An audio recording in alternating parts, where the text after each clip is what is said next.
Thank you so much, Sue. You know, you don't have to listen to many of my sermons to know that I watched a little TV as a kid. And though I mostly today watch the Great British Baking Show these days, I still remember lots of what I saw. And perhaps still the most 90s show of all time, called Ally McBeal.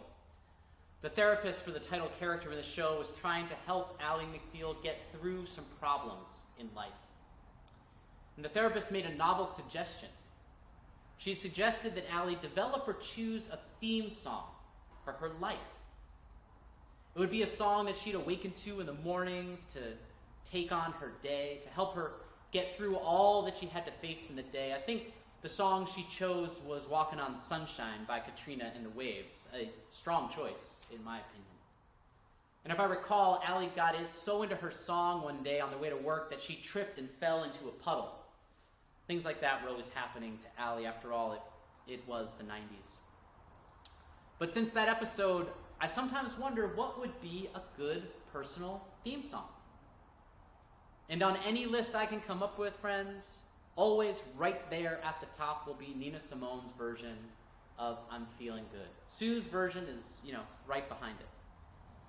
You can almost imagine wiping the sleep from your eyes in those opening free verse moments. Then your feet hit the ground when that rhythm tightens up some, and then you hit the showers just as you're talking to all the nature around you, a little like Snow White, knowing you all know how each other feels, you and the nature. And maybe as you hear that last, and I'm feeling good, the coffee will be ready. Now, I realize I'm straining the very bounds of time and space here, friends. Who gets ready for the day in, under 3 minutes? But go with me here. It's just another day. So, it's November today in the Gregorian calendar. And with this day, November 1, comes one of my favorite things about living in Hawaii. It's the tradition of not bowing to the tyranny of that loathsome and strange tradition so many blindly adhere to, daylight savings time. We are feeling good here, friends. We don't need to be messing around with our morning sleep one way or the other. We want to listen to our theme song come on and hit the ground running. We watch so much of the rest of the world worry about these strange machinations on this day, when for us, it's just another day, right? There's nothing particularly different about this week either that we're all facing together, is there? Now, I know. We're all getting ready for Tuesday.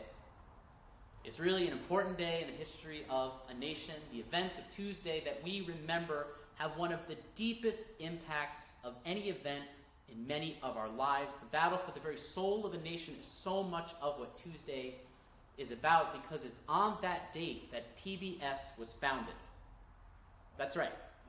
November 3, 1969 was the date that the public broadcasting system was founded by partner public broadcasters across the country. Though programming didn't appear until the next year, this is the founding date. We remember November 3, that a new day dawned in the life of many who would grow up loving and learning with this important broadcaster that has ferried educational, informative, and vital information to so many for so long, including the Great British Baking Show. Now, I'm guessing some of you see what I'm doing here, right? What you're getting is a sort of object lesson in what we in the ministerial world call compassionate misdirection. It's a wonderful and powerful tool to help those who are going through something hard or scary. You see, what any good friend trying to distract a group of Unitarian Universalists is going to do when faced with what we are facing this week is mention Nina Simone and one of the most liberatory performances of a song many of us might ever know. A song that ties one's being to the nature around her. That's a good way to help you stay a little distracted. We like songs about nature and our place in it. And then I also talked about how being in Hawaii, we don't ascribe to some of those ways that most of the rest of the nation conducts its weird affairs. We don't get into the strange world of daylight savings time like so many others might. I know I can't be the only one who kind of enjoys telling their friends and relatives, well, Hawaii doesn't observe daylight savings time. It doesn't really need to, because of all the sunshine. We kind of do our own thing here. We like that about where we live. And then the last move, really this important ministerial gambit of sorts of help and pastoral care, is the classic mention PBS or NPR, but never both. Otherwise, you guys will know what I'm up to. There really isn't a better way to get a group of Unitarian Universalists more distracted or interested than to talk about public broadcasting. Now, you're welcome for this educational look in how to care for a UU group getting ready to go through something hard or scary. But really, aside from all of these distractions, we know that this week holds the promise of some real challenges. Not only to us personally, as we might stress or fear over the results of Election Day, but to a wider group of people, a nation of people who seem more than many of us can remember, more polarized than ever before leading up to an election. Many even fear violence as power hangs in the balance for many others. But friends, it was never really supposed to be this way. Because what we are experiencing now, what we see of demonization, fear, power grabbing, and voter suppression, even some friends report to me dating profiles that read no, whatever name, supporters wanted. Seemingly everywhere we look, partisan polarization is taking deeper and deeper, more pernicious root. This course so many have taken to a side, to a brand of politics, was something many have warned against in history, and perhaps no more clear warning about that was ever spoken than this. I quote, "However political parties may now and then answer popular ends, they are likely in the course of time and things to become potent engines by which cunning, ambitious, and unprincipled men will be enabled to subvert the power of the people and to usurp for themselves the reins of government, destroying afterwards the very engines which have lifted them to unjust dominion." A Marx scholar would hear that and go, yeah, I think that might be right, or, some other communist. Yeah, I fear there might never have been a more potent and accurate "I told you so" than this, from this warning by a politician many of you have heard of, George Washington. He spoke those words on the occasion of his departure from office as President of the United States. Now, I don't turn to George Washington for much in my life, but in this area, the vantage point of the person who watched that warring, battling parties might do to a young nation, I think George had earned his stripes and the right to speak with some authority on this. Of course, here in Hawaii, the question is not as often which party are you from, but it's usually what kind or type of one particular party are you, because we're different again. So here again, in this land's political scene, we see some differences from the continents, not all just daylight savings time, friends. These themes of difference and apartness are themes that play throughout much of all of our lives. And the theme we look at as we welcome this new month, this morning, is one that we do take pretty seriously at this church: hospitality. And we, friends, are not the only ones. Hospitality comes from the Latin roots hospice or hostis. These roots form words we use regularly, like hospital, hospice, hostel, hotel, and others. The roots do not differentiate too much between what means guest, what means host, and what means stranger. They're used somewhat interchangeably.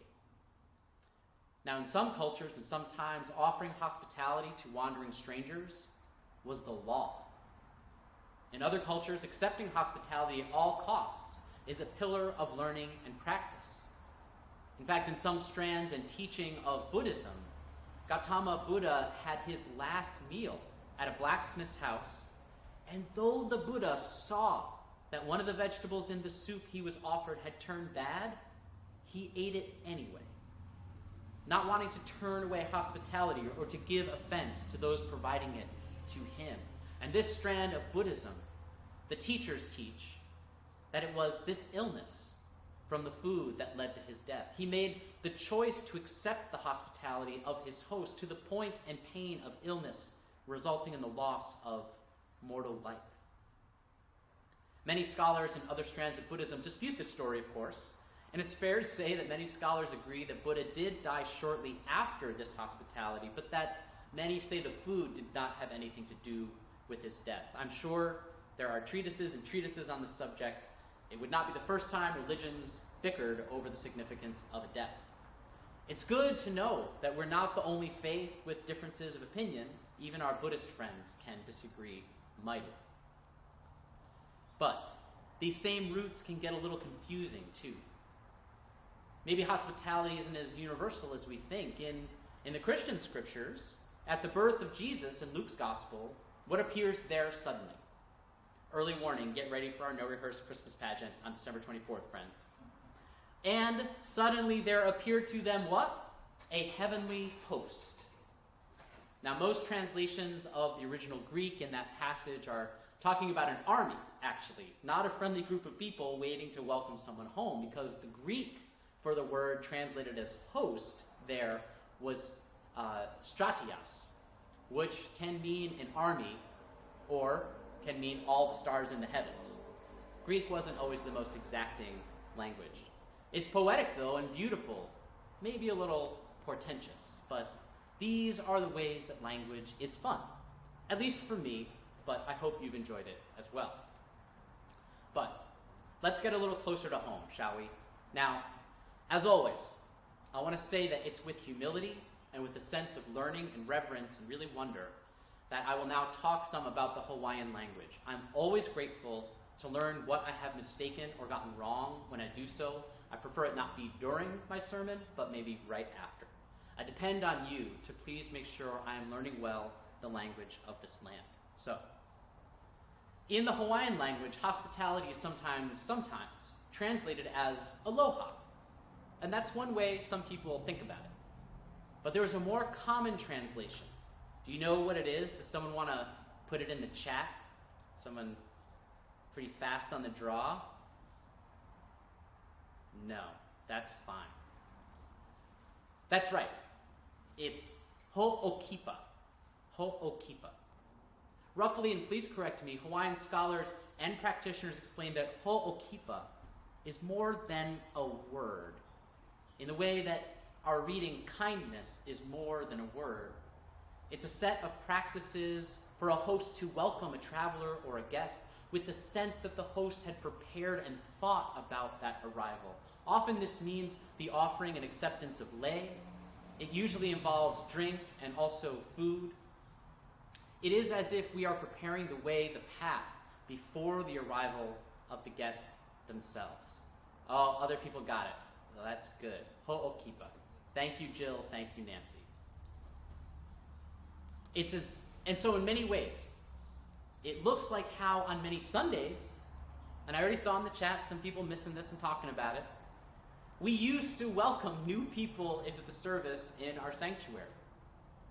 I know some of us miss the ways that hospitality helped us through the week more than we kind of missed the sermons, and that's okay. Ho'okipa, or hospitality, welcomes someone scared or new or running from something else. That is one of the highest honors we offer as a community. It's an honor to us to welcome people. The point of Ho'okipa is to bring a new person, a guest, a traveler into an experience of welcome that they will always remember and take with them when they go, so that the day and the time they stay with you will always stay with them. And I know that we are concerned that the results we may see in the coming days may stay with us for years to come, staying with us. Indeed, the actions undertaken in the past 4 years could hardly be fixed in another 4, to be honest. But thinking in terms of a few years loses sight of what is vastly bigger, vastly more important, vastly more potent. One new day. See, in a new day, we can see the ways we didn't even realize we were watering the growth of those around us. of those ways that we were able to feed our own village. In a new day, we can celebrate the birth of one of the most influential organizations in the lives of so many children, so many adults who do not want to be entertained by inane violence. In a new day, we don't need to partake in what so much of a nation seems so determined to do so much of the time. Look, I am not going to tell you I'm not worried for a nation that seems to want to tear itself apart. Washington's words hold true in a personality that sometimes has no end of ways he wishes to tear down safety and convention to suit his purposes and to consolidate his power. But more people have voted early in Hawaii than voted in all of 2016. More people have voted in Texas early than voted in all of 2016. For state after state, this is starting to be true. A new day of civil engagement is upon us, friends. You only have to look at my email to see all the ways that people are contributing to a new day of being aware, being awake, and taking action. The participation in this nation in the voting process for a long time has been laughable. And today, for people across the nation, it's a matter of deadly seriousness. I read one story of a man registered in Georgia who did not receive his absentee ballot in Massachusetts. Somehow it got mailed to Virginia, where he had been staying with family in Massachusetts. So he drove 15 hours to Georgia just to vote. People, for the first time in many of their lives, are preparing the way for a new day of living together as a people. Are preparing the way for a new day when we welcome whatever may come as a challenge to face together. Are preparing the way for a new day when a fragile democracy and what that democracy really means, not merely how it can be bent and tortured to one person's will, strengthens in the hearts and the hands of the people entrusted with its care. We are seeing a new day, friends, and that is why I am glad you are all right where you are. And that is why we gather here together. That is why we consider what Ho'okipa really means. It is together that we must sing a new song for a new day and to prepare the way of welcome for those who journey far to the shores of our faith. It's together that we must sing a new song for a new day and to prepare a new way of welcome for all those who venture from spiritual homes of their upbringing to be with us here. It is together that we must sing a new song for a new day and to prepare a way of welcome every single day, day after day, for those who need shelter from fear, for those who need warmth of a community that they have been waiting for, those who need to know the answer to the question, will someone welcome me? Will someone be there for me? Will someone comfort me? That is the spirit of Ho'okipa. That is the spirit of our faith. That is the spirit of our church. That is the spirit of a new day. And when I am feeling like that, then I'm feeling good. May it ever be so. Blessed be, and amen. Now please join in singing one of our favorite songs, one we all need in this time, Comfort Me.